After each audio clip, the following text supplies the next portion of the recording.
of studying the real emancipators, of studying Charles Sumner and Thaddeus Stevens and Wendell Phillips. All white men. All white men. All white men. They tell me everybody was the racist then. These men were 100 years ahead of Abraham Lincoln in terms of their understanding of democracy and racial equality in this country. Now, one of my complaints in that book is that,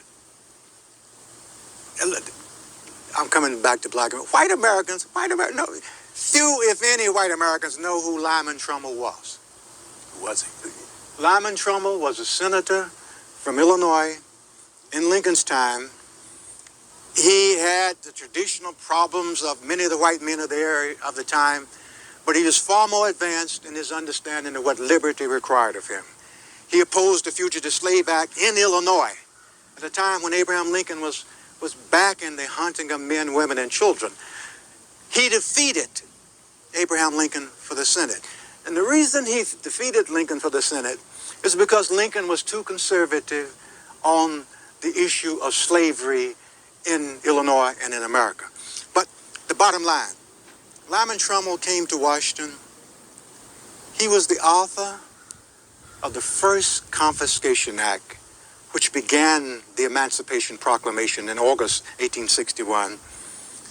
He was the author of the second Confiscation Act, which was the most sweeping act of emancipation passed by Congress, enacted during Lincoln's time, more sweeping than the Emancipation Proclamation. And he was one of the principal authors of the 13th Amendment. 100 years ahead of Lincoln. Nobody in Illinois knows Lyman Trumbull, and I'm exaggerating.